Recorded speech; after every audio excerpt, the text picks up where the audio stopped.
This is Business Rockstars. I'm Brittany Whitney, and my guest today is VandenWymelenberg, founder and CEO of WOODCHUCK USA and author of The World Needs Your Effing Ideas. Ben, thanks for joining us today. Thanks for having me. So give us a little overview of how you got to where you are today, starting with WOODCHUCK USA. Yeah, so I started WOODCHUCK USA about 8 years ago.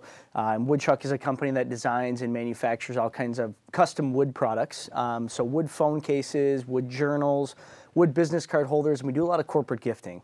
So started that about 8 years ago, and then a couple years into that, we started the Buy One, Plant One program, in which we plant a tree for every single product that we sell. So we've planted now 2 million trees all over the world, and was super fortunate, got to travel to all of these different planting locations.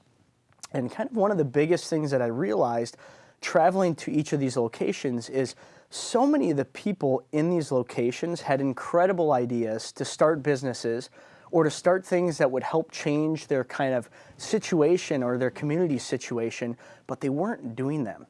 So after a few years of kind of traveling around and realizing these mental kind of boundaries that people had around business and starting their own businesses, I decided to write a book on it to help other people start businesses that could change the world.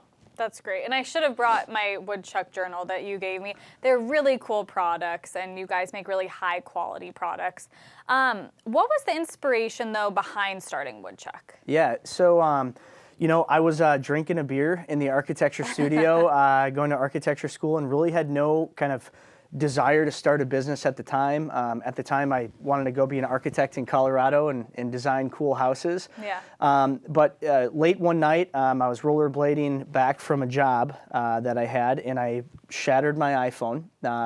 So I was making wood models basically at this company that I was working for, and I simply just cut out a little wood sticker and stuck it on my phone so I wouldn't stab myself with glass every time I answered my phone. That's smart. And just literally started showing it to friends here and there, and they're like, "Oh, hey, I'll give you $20 or I'll give you a case of beer for that." And I was like, both of those are pretty good options. Yeah. It really started organically. It wasn't until I watched Simon Sinek's TED Talk called Start With Why, or the Golden Circle. I'm sure you've heard or seen of it, and a lot of entrepreneurs talk about this TED Talk. But I don't think it was until I watched that truly the idea for the company and the company really, quote unquote, started. Right. And it's people don't buy what you do, they buy why you do it. And myself and my buddy at the time who had started the company with me, we didn't really care about making wood phone cases, honestly. We cared about the lack of connection that people had with nature. And we wanted to inspire other people to connect with nature. And we felt like, hey, this might be an avenue to connect people with nature. Right. And I feel like that's really when the company, quote unquote, started. Right, doing good with your business. Yeah, yep. That's amazing. And we'll get back to WOODCHUCK, but let's do a little overview of the book. If you had to give like the elevator pitch of the book. Totally. So, like I was saying, I think the thing that I realized was, and I'm very passionate about helping other people start businesses, and what I realized through starting this business and planting trees all over the world was that, hey, we're doing a great thing, and it's fantastic what WOODCHUCK is doing, but we're making such a small dent in the amount of change that needs to happen in multiple different things, and water preservation, or whether it's economy or nature, whatever the thing is. We can only have so much of an impact. More people need to start businesses that have an impact. And the thing is, so many people out there have a desire or passion to make positive change in the world, but they just really have a hard time kind of getting started. So there was kind of three things that I found as the reasons as why people were not starting their companies. One was they thought they needed to be a millionaire. They thought they needed to have a bunch of money to start Common misconception. Exactly.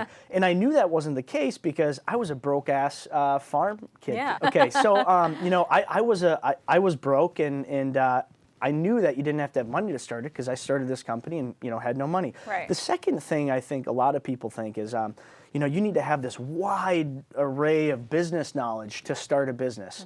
When I started the business, I didn't know what an invoice was. I didn't know what a P&L was. I didn't know any of this stuff. I was an architecture student that drew shapes. So I knew that that wasn't the case. And then the final thing that I found was really just people's misconceptions around what failure really is, or the idea of failure. So there's these three things that I really dive into in the book, and I address how to kind of get over those things, and some starting steps on how to get over those.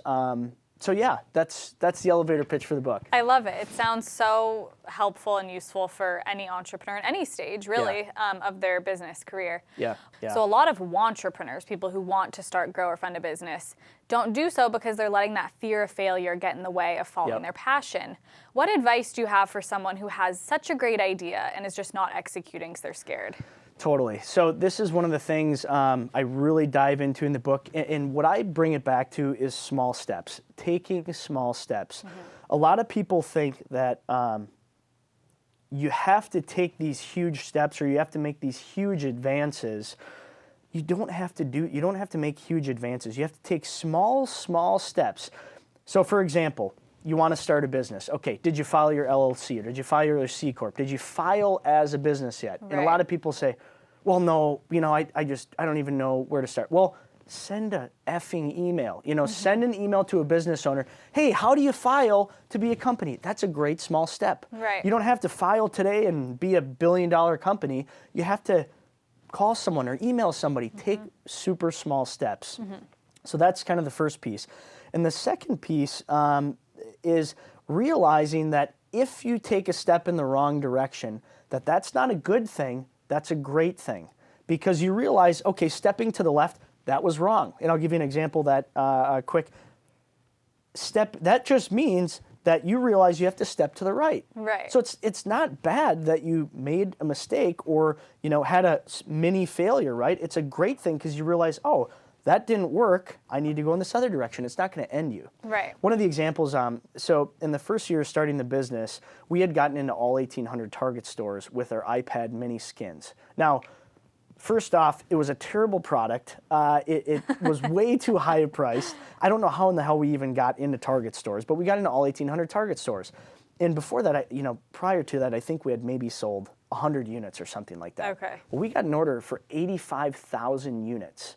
Wow. So by an act of God, we figured out how to get them made, right? Yeah. So we got the things made, we shipped them out, and we're waiting for our first sellback report from Target, and we get it the first week, and it says 7 units. We sold 7 units across 1,800 stores. And we're like, oh shit. Yeah. This has got to be wrong. Maybe they're missing 2 zeros, Right. and so on and so forth. The same next couple weeks, it was the same thing. And we realized that we had taken a step in the wrong direction. We had gone into big box. We didn't have a strategy. Our product was way too high priced.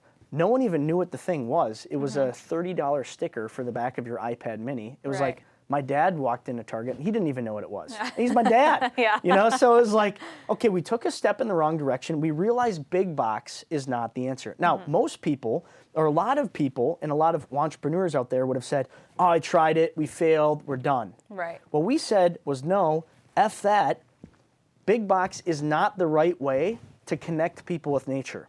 We have to figure out a different way to connect people with nature with this product. And we realized, and right after that, we started getting into corporate gifting, which is about 80% of our business now. And we, slowly went in that direction, took small steps, and now we're actually getting back into retail. We're in about 5,000 retail doors nationwide now. But we're taking small steps, and constantly, we're taking steps in the wrong direction. You're pivoting, yeah. You're pivoting, and you have to know that that's okay. Right. I want to go way back to when you first started Woodchuck. What was the first step you actually took when you decided you're serious about starting this business, you're serious about planting trees and that whole give back program? Yeah. I mean, the first thing was I reached out to 2 people that I knew were great at starting businesses because they were my bosses. So I'd reached out to both of those people to first off understand how do you even start a business technically. I mean, the technical aspects of filing to be an LLC, how do you structure a member control agreement when you have other partners, all these things I had no idea about. And it was really simple, taking a step of asking, hey, David Washburn, How do you file to be an LLC? Hey, we'll call a lawyer. You know, they'll walk you through the whole process. It's going to cost you about $500 to $1,000, whatever, and you'll have your LLC. Okay, that makes sense. I can do that. So it was really practical things in the beginning, I guess. Yeah. Reaching out to the right people. And how would you say that you've grown a community versus just one-time customers here and there? Yeah, I think it really comes back to the brand.